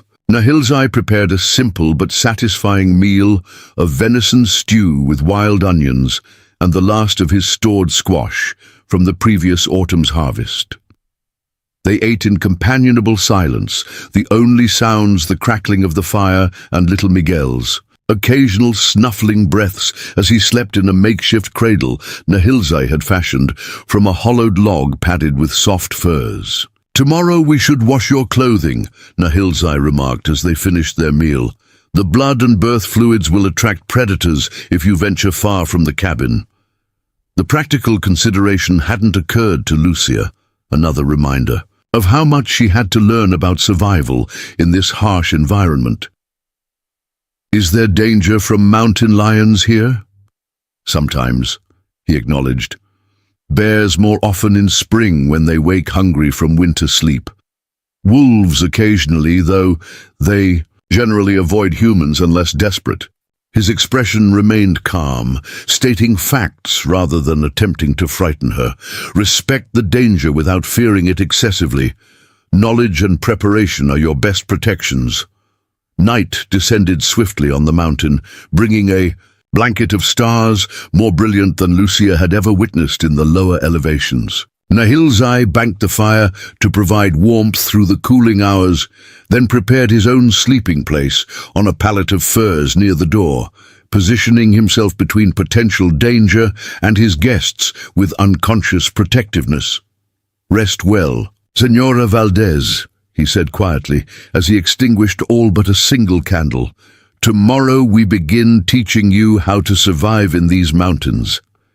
Despite her body's continuing exhaustion, sleep came less easily to Lucia than the previous night. Her mind raced with competing worries and questions about the future. How long could she remain hidden in this remote sanctuary? What would become of Miguel's body, left unburied in the desert? Would the territorial authorities believe her account of the murder if she eventually reported it, or would the Cortez brothers' influence protect them from justice? And beneath these practical concerns lay deeper questions about her place in the world, now that everything familiar had been stripped away. Who was she without Miguel? Without their ranch? Without the future they had planned together? What kind of life could she build for her son in a territory where violence seemed woven into the very fabric of existence? Across the cabin, Nahilzai's breathing had settled into the steady rhythm of sleep, his warrior's instincts apparently satisfied that no immediate danger threatened their mountain refuge. Little Miguel slumbered peacefully in his improvised cradle, one tiny fist curled against his cheek. Their confidence in safety should have reassured Lucia, yet anxiety continued to gnaw at her edges of her consciousness. She slipped silently from her bed of furs, careful not to disturb either sleeper, and moved to the cabin's single window. The night landscape was transformed by moonlight into a silvered dreamscape, pine trees casting long shadows across the small clearing where Nahilzai's horses stood dozing in their corral. Beyond, the mountain slopes rose towards star-studded heavens, indifferent to the human dramas unfolding beneath their ancient gaze. The vastness should have made her feel insignificant, her troubles meaningless against the scale of mountains that had witnessed countless generations come and go. Instead, Lucia found unexpected comfort in the perspective. Her pain was real but temporary, her challenges formidable but not unique. Others had faced loss and rebuilding before her, including the solitary man who had offered shelter when she needed it most. A soft whimper from little Miguel drew her back to his cradle. He stirred restlessly, small face pinched with some infant discomfort. Lucia lifted him gently, cradling him against her shoulder and humming softly, a lullaby her own mother had sung decades earlier. The familiar melody carried memories of security and love, emotions she desperately wanted to pass on to her son despite the harsh beginning of his life. "We will find our way," she whispered against his downy head. "Somehow, we will create a new path for ourselves." Whether Miguel understood her promise or simply responded to the warmth of her body and the gentle vibration of her voice, he settled back into peaceful sleep. Lucia remained standing by the window, her son secure in her arms, watching as clouds occasionally obscured the moon before releasing it again to illuminate the wilderness sanctuary they had found in their darkest hour. Dawn would bring new challenges, new decisions. But for this moment, in the quiet darkness of a stranger's cabin high in the Arizona mountains, Lucia allowed herself to believe that survival was possible. Not just the raw continuation of breath and heartbeat, but the deeper survival of spirit and hope that would allow her to rebuild from the ashes of her former life. Outside, an owl called softly from a nearby pine, its hunting finished for the night. The horses shifted in their corral, adjusting to the dropping temperature. A slight breeze stirred the treetops, carrying the scent of pine resin and distant rain. The mountain world continued its ancient rhythms, indifferent to human concerns, yet somehow sustaining those who learned to move in harmony with its patterns. In this remote place, far from the violence of the border settlements and the naked greed that had claimed her husband's life, Lucia sensed the first fragile stirrings of something she had feared lost forever, the capacity to envision a future beyond mere revenge or escape. What shape that future might take remained unclear, but the simple fact that she could contemplate one at all felt like victory against the darkness that had nearly claimed her. Little Miguel sighed in his sleep, his breath warm against her neck. Tomorrow they would begin learning how to survive in this harsh but beautiful wilderness. Tonight, they had already taken the first step by simply continuing to exist when others had planned their destruction. It was enough for now. A foundation upon which to build whatever came next. Lucia returned to her bed of furs, settling her son beside her, where she could feel his reassuring warmth throughout the night. Sleep came easier now, her anxious thoughts quieted by the simple clarity of her immediate purpose: protect her child, learn to survive, and trust that the path forward would reveal itself one step at a time. Across the cabin, Nahil's eyes shifted, slightly in his sleep, one hand resting near the knife at his belt even in repose, a lifetime of vigilance impossible to fully surrender. Tomorrow, he would begin teaching this determined young mother the skills she would need to thrive in the mountain wilderness. Tonight, his presence alone provided the security she needed to rest and heal from wounds both physical and spiritual. The fire crackled softly in the stone hearth, casting dancing shadows across the cabin's interior. Outside, the eternal stars wheeled slowly through their celestial paths, bearing witness to the unlikely alliance forged in desperation and sustained by something neither participant had yet named, a recognition of shared humanity that transcended the artificial boundaries of race and culture that defined the turbulent Arizona territory. A week passed in the mountain refuge, each day bringing noticeable improvement to Lucia's strength and confidence. True to his word, Nahilzai had begun teaching her the skills necessary for survival in the wilderness, identifying edible plants, reading weather patterns in cloud formations, locating water in seemingly dry terrain. Though still recovering from childbirth, Lucia proved an apt pupil, her determination to protect her son driving her to master each new lesson with unwavering focus. Little Miguel thrived despite his early arrival into the world, gaining weight and growing more alert. With each passing day, the makeshift log cradle had been replaced by a more sophisticated cedar basket that Nahilzai had crafted during evening hours. Its edges softened and interior lined with rabbit furs to cradle the infant in safety and comfort. On the 8th morning, Lucia woke before dawn to find Nahilzai already preparing for departure, packing dried meat and extra ammunition into his saddlebags. "You're leaving?" she asked, immediately alert despite the early hour. Nahilzai nodded, securing a water skin to his belt. "Game has grown scarce near the cabin. I must hunt farther north." He hesitated, then added, "And I should check if the Cortez brothers continue." "Their search!" A familiar knot of fear tightened in Lucia's chest. The relative safety of the mountain sanctuary had almost allowed her to forget the danger that had driven them there. "How long will you be gone?" 3 days, perhaps 4. Nahilzai gestured to the provisions he had arranged on the table. "There is enough dried meat, corn and beans to last until I return. The spring provides clean water.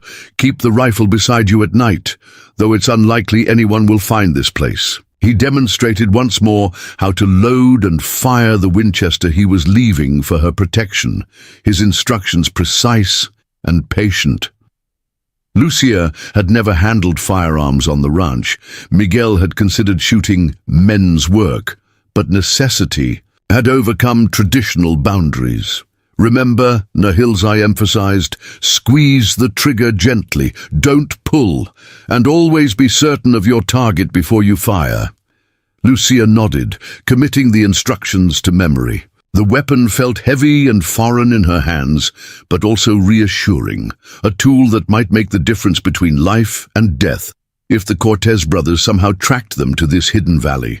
As Nahilzai prepared his paint horse for the journey, Lucia found herself troubled by the prospect of his absence. In just over a week, his steady presence had become a foundation of their new existence, his quiet competence a bulwark against the chaos that had claimed her previous life. "I'll return before the full moon," he promised, mounting with fluid grace despite his permanent limp. "If trouble comes before then, follow the stream upward to the high cave we visited yesterday. It can be defended easily, and few know of its existence." With those final instructions, he guided his horse toward the narrow trail that led from the valley, the animal's hooves making little sound on the pine needle-covered ground. Lucia watched until rider and mount disappeared among the trees, then turned back to the cabin with resolution strengthening her spine. Being alone would test her newly acquired skills and fragile confidence, but the challenge was one she needed to face. "It's just us now, little one," she murmured to Miguel, who watched her with solemn dark eyes from his cedar cradle. "Time to prove we can manage on our own." The day passed in a steady rhythm of essential tasks, tending the small garden plot, gathering pine nuts from a nearby grove, washing clothes in the clear mountain stream. Each activity required careful planning to accommodate Miguel's feeding schedule and her own still limited stamina. The physical exertion felt cleansing after so many days of relative rest, her body gradually reclaiming its former strength through purposeful movement. As evening approached, Lucia built a small fire in the stone hearth, just as Nahilzai had taught her, carefully controlling the flame to produce minimal smoke that might be visible from below. The simple achievement brought unexpected satisfaction, another step towards self-sufficiency in this harsh but beautiful environment. Night fell with the abrupt finality peculiar to mountain regions.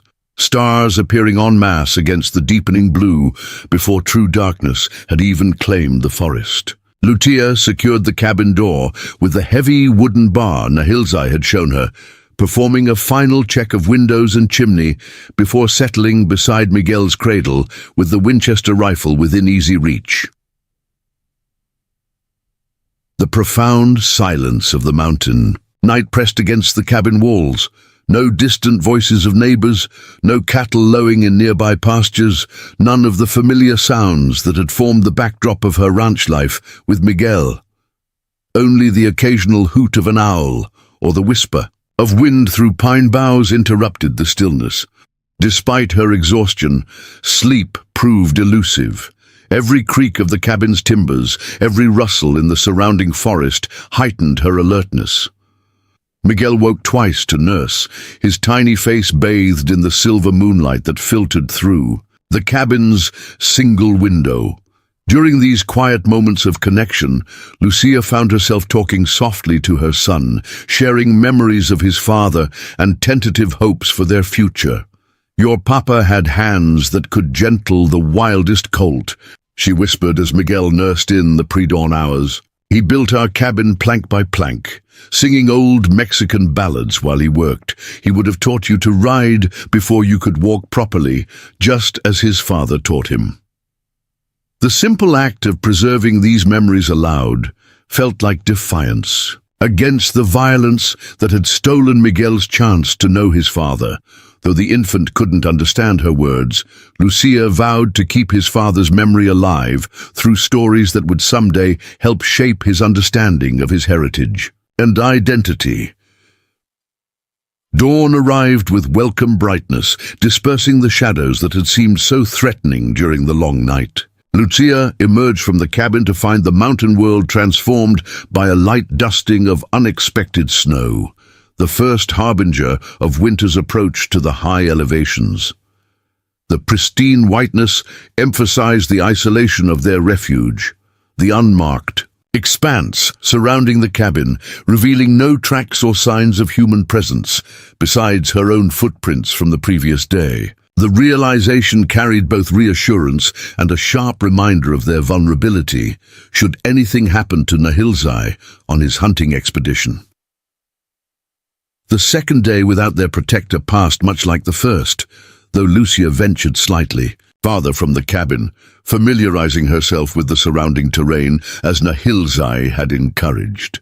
She located the stream's source, emerging from a rock face half a mile above the cabin, discovered a thicket of blackberry bushes, still holding late fruit despite the season's advancement, and identified the game trails Nahilzai had described, where deer came to drink at dawn and dusk.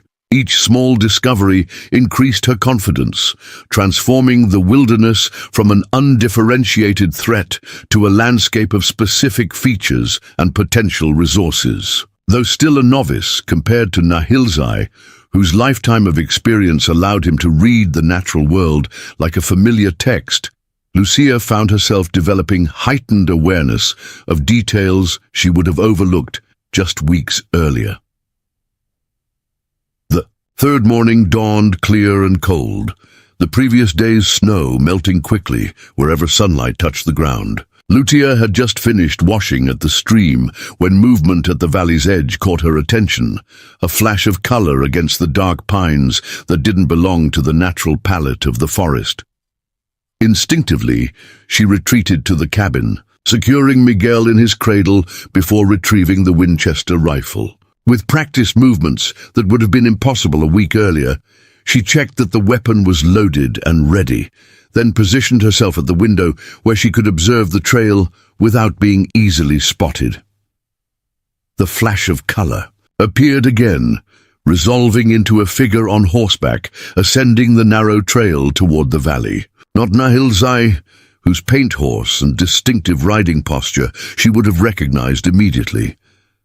This rider wore a bright blue shawl that caught the morning sunlight, the garment's vivid hue standing out against the muted forest backdrop. A second horse followed, laden with what appeared to be bundles of trade goods.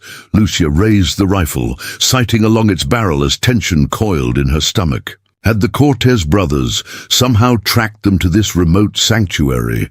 But no, this solitary rider's smaller stature and distinctive clothing suggested a woman rather than the brutish men who had murdered Miguel and left her to die.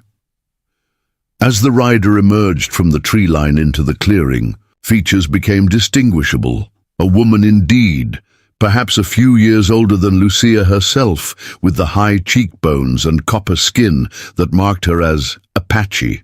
Her long hair was arranged in traditional style, adorned with decorative silver, beads that caught the sunlight.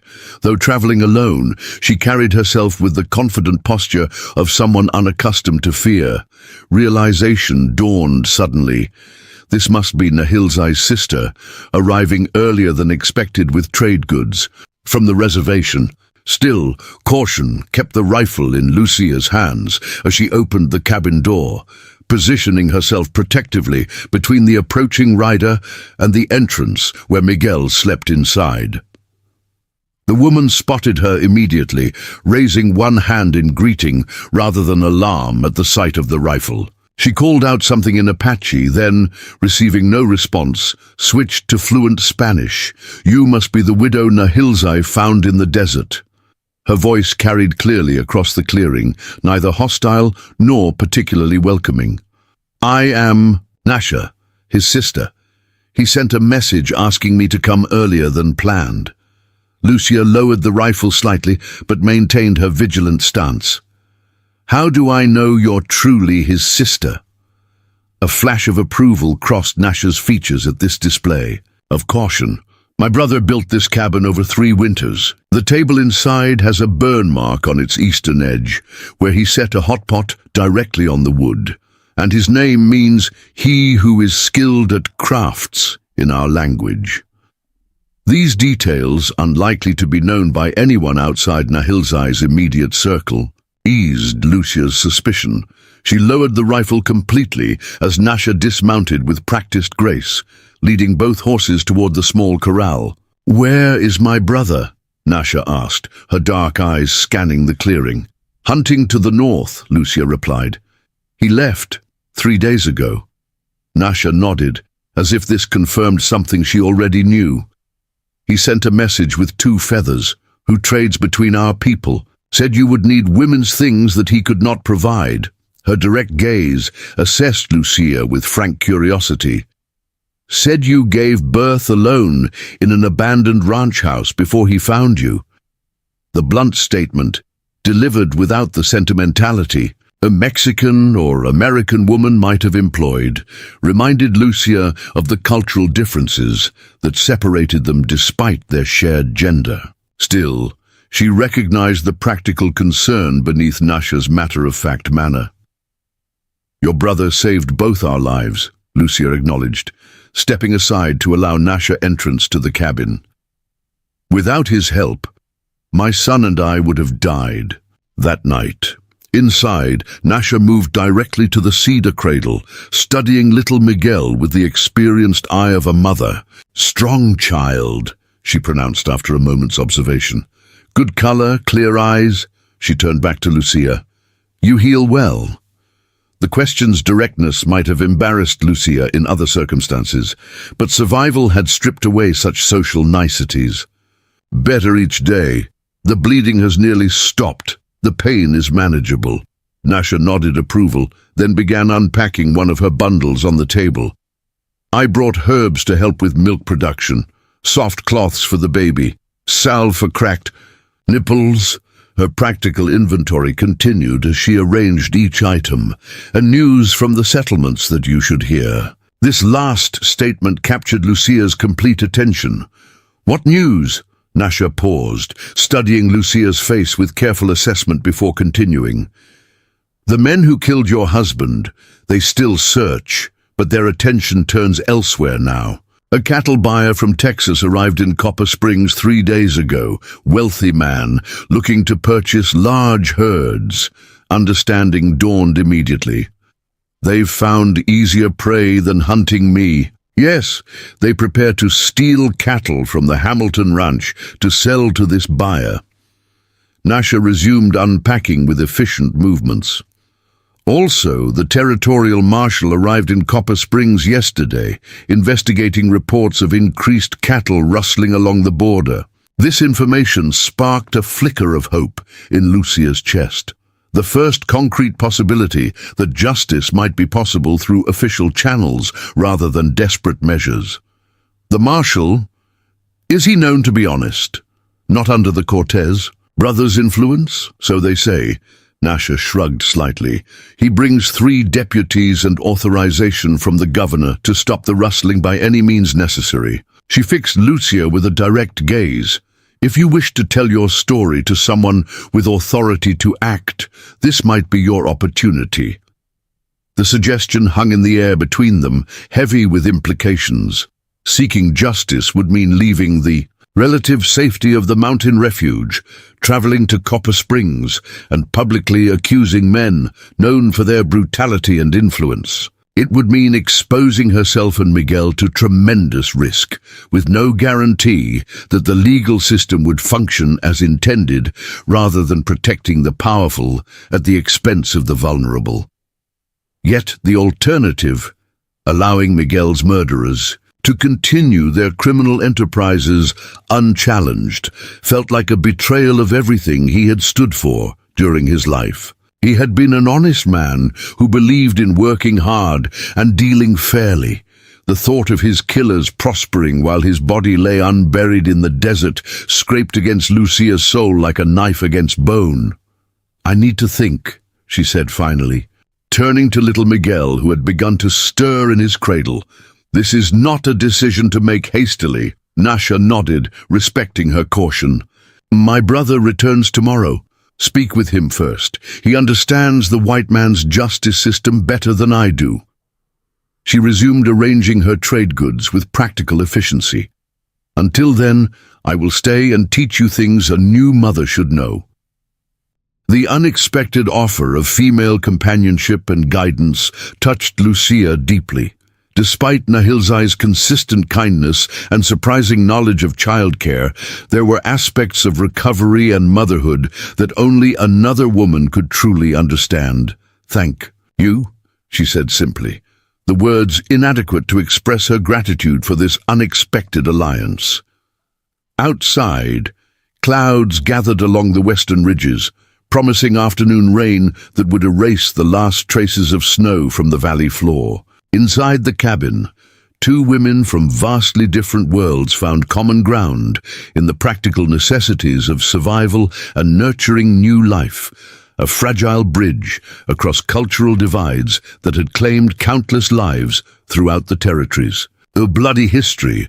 Nahilzai returned at midday on the 4th day, leading his paint horse laden with fresh game, 2 mule deer and several rabbits that would provide meat for many days. His expression registered only momentary surprise at finding his sister already at the cabin, their planned reunion occurring earlier than expected. "You received my message," he stated, dismounting with practiced ease, despite his limp that seemed more pronounced after days of hard riding. Nasha nodded, taking the reins of the tired horse. "2 feathers found me at the trading post near the reservation. I came immediately." She led the animal to the corral, leaving brother and sister to their reunion. Lucia stood in the cabin doorway, little Miguel cradled against her shoulder, watching the siblings' wordless communication. Though their features displayed the familial resemblance, their mannerisms revealed the deeper connection. Movements unconsciously mirrored, information exchanged through the subtlest glances. "You've brought news," Nahilzai observed, approaching Lucia after securing his weapons. "Your sister has," she corrected. "The territorial marshal is in Copper Springs, investigating cattle rustling along the border." Nahilzai's expression revealed nothing, but his stillness spoke volumes. "This changes things," he said finally. "It might," Lucia agreed, "if he's truly independent of the Cortez brothers' influence." Inside the cabin, over a meal of fresh venison and wild onions, Nasha elaborated on what she'd heard in Copper Springs. The marshal's reputation for ruthless integrity, his previous successes against organized rustling operations in New Mexico territory, the 3 experienced deputies who accompanied him. He's established headquarters at the Copper Springs Hotel, she finished, interviewing every rancher who's lost cattle in the past 6 months. And the Cortez brothers? Nahilzai asked, pretending to cooperate while planning their biggest theft. Yet 60 head from the Hamilton Ranch to sell to the Texas buyer. Nasha's mouth tightened. They believed themselves untouchable. Lucia's hands clenched involuntarily at this confirmation of the brothers' continued arrogance and criminality. They murdered Miguel as casually as swatting a fly, she said quietly. Left me to die without a second thought. And now they prepare for more profit while my husband lies unburied in the desert. Silence fell across the cabin, broken only by little Miguel's soft breathing as he slept in his cedar cradle. The 3 adults sat motionless, each understanding that they had reached a crucial juncture requiring difficult decisions. If you wish to seek justice through the marshal, Nahilzai said finally, addressing Lucia directly, I will take you to Copper Springs. The offer hung in the air, weighted with unspoken implications. Leaving the mountain sanctuary meant exposure to danger, not just from the Cortez brothers, but from a society where an Apache man accompanying a Mexican widow would draw immediate suspicion. It would be dangerous for you, Lucia observed. Nahilzai's expression remained impassive. Most paths worth taking contain danger. There is another consideration, Nasha interjected pragmatically. The marshal may arrest the Cortez brothers. Based on your testimony, but what follows? Where will you go afterward? Your home is destroyed, your cattle stolen, your land unprotected. The brutal practicality of the question struck Lucia forcefully. In her focus on justice for Miguel, she had given little thought to the longer-term future. What would become of her and little Miguel after confronting their enemies? Her limited savings had been in the strongbox the Cortez brothers stole. Without resources, her options narrowed considerably. I have a cousin in Sonora, she said slowly. He would take us in, at least temporarily. Mexico is not safe from men like the Cortez brothers, Nahilzai countered. Their influence extends across the border. They have allies among the rurales. This assessment, delivered with quiet certainty, further compressed Lucia's sense of possible futures.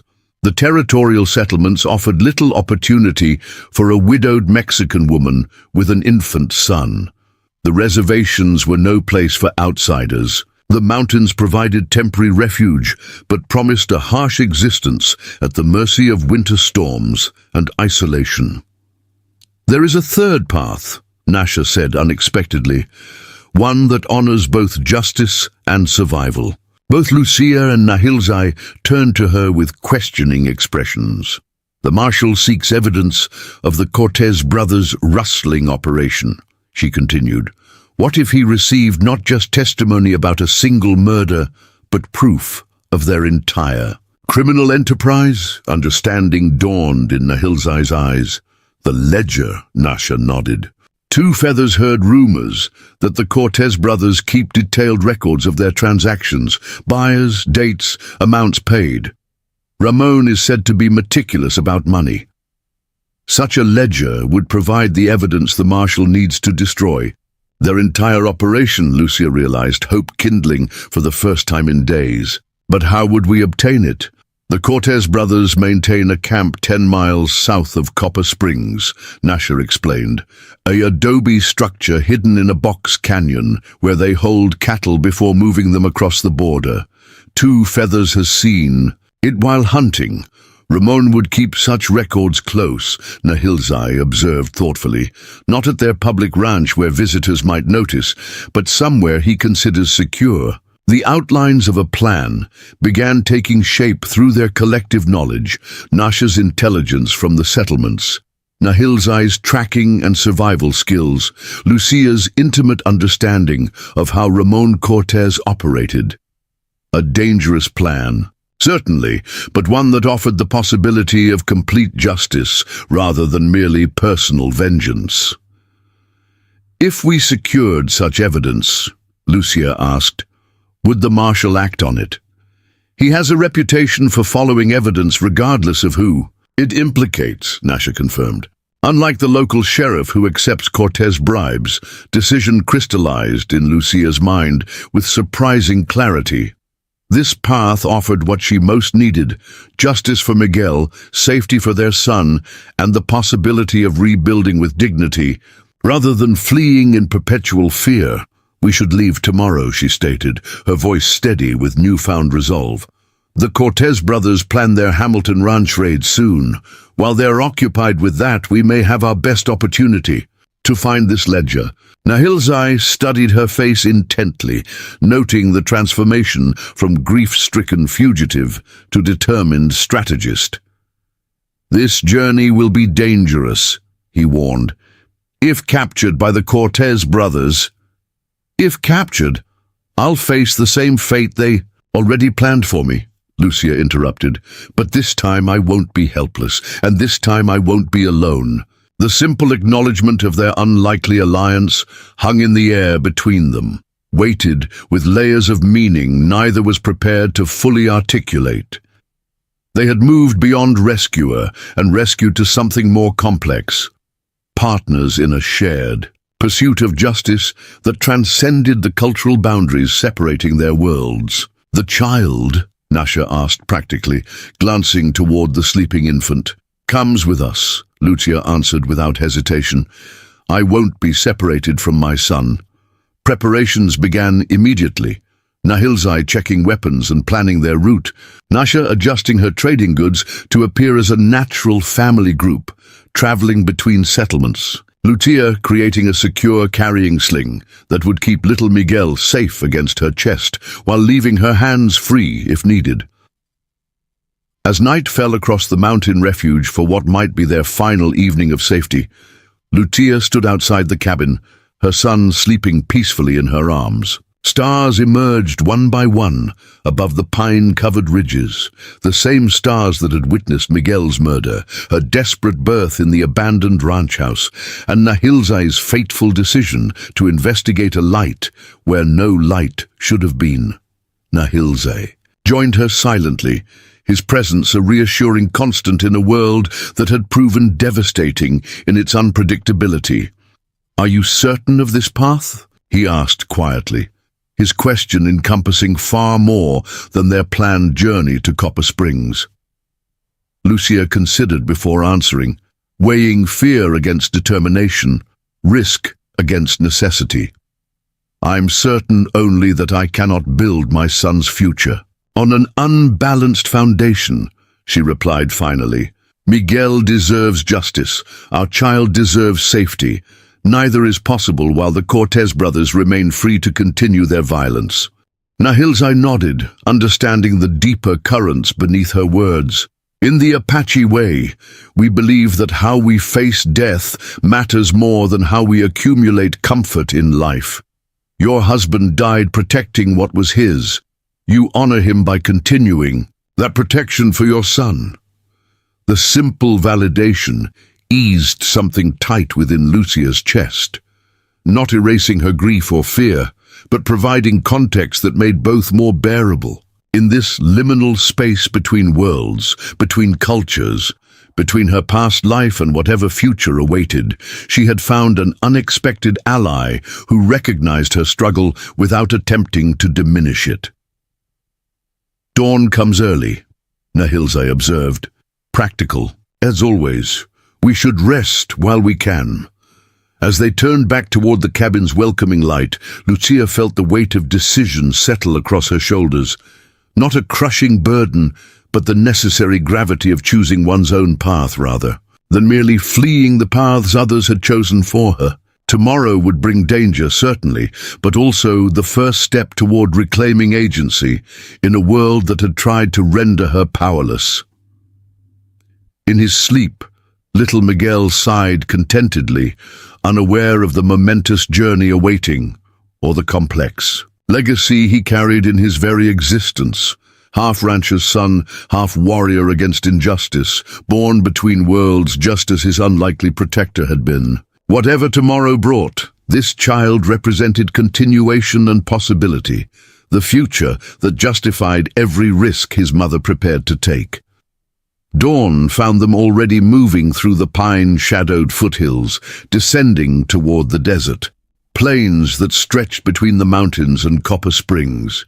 They traveled, as Nasha had suggested, appearing as a small family group, accompanied by a female relative, their weapons concealed beneath trade goods, their purpose hidden behind the mundane facade of commerce.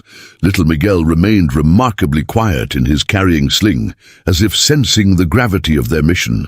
Occasionally, he would stir against Lucia's chest, dark eyes blinking at the changing landscape before settling back to sleep, lulled by the steady rhythm of the horses and his mother's protective embrace.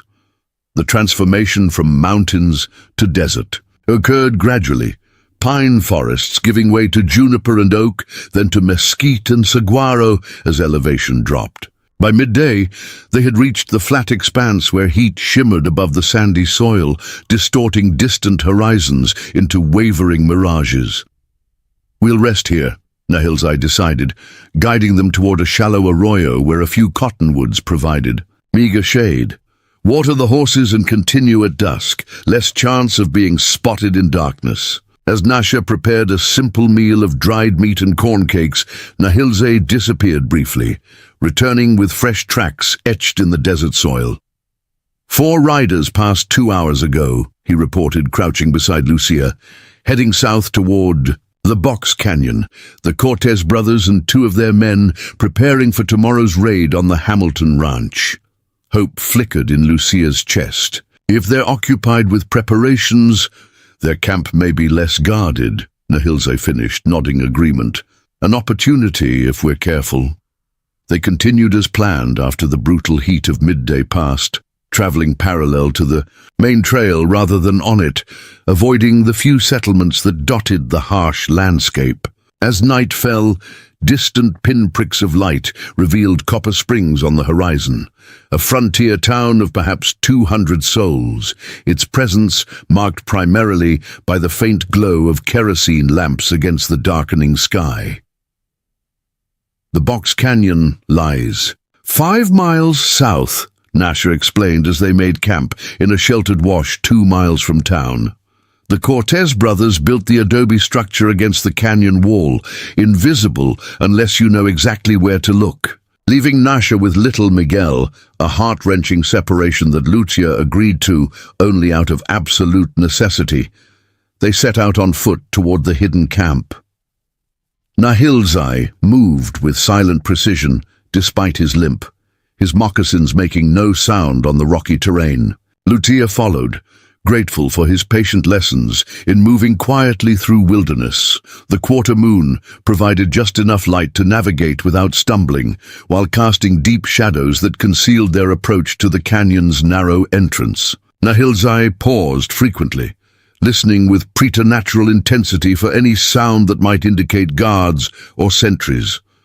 Only the night creatures moved. Kangaroo rats darting between creosote bushes, a great horned owl passing silently overhead. "Strange," he whispered as they reached the canyon's mouth. "No guards." The absence of expected protection raised Lucia's suspicions instantly. Either their information was wrong, or something had changed in the Cortez brothers' routine.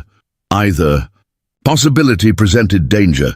They advanced with increased caution, hugging the canyon wall where shadows were deepest. Around a bend, the adobe structure appeared exactly as described, a low building with small windows, constructed to blend with the surrounding rock formations. A single lantern burned inside, its glow barely visible through a shuttered window. "Someone's there," Lucia breathed, her hand instinctively moving to the knife Nahilzai had insisted she carry. He nodded, studying the building and its surroundings with methodical attention. One person, no horses nearby. His expression revealed unexpected concern. "This doesn't match what Two Feathers reported." The Cortez operation should have at least 2 guards, horses ready for quick departure. Decision flashed across his features. Wait here. I'll circle around, approach from the rear.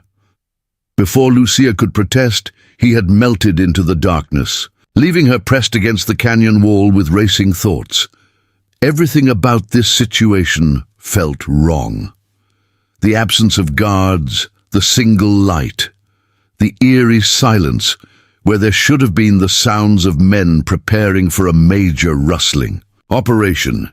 Minutes stretched with excruciating slowness as she waited, every small sound amplified by tension. When Nahilzai finally reappeared beside her, his silent approach nearly startling her, despite her vigilance, his expression confirmed her unease. A trap, he stated flatly. But not for us. For the marshal. He gestured for her to follow him slightly, away from the building, where they could speak without being overheard. There's one man inside, drunk, talking to himself. The Cortez brothers left him as bait. Papers scattered everywhere, including what looks like a ledger. I don't understand, Lucia whispered. Why would they? Someone informed the marshal about this place, Nahilzai explained. The Cortez brothers found out.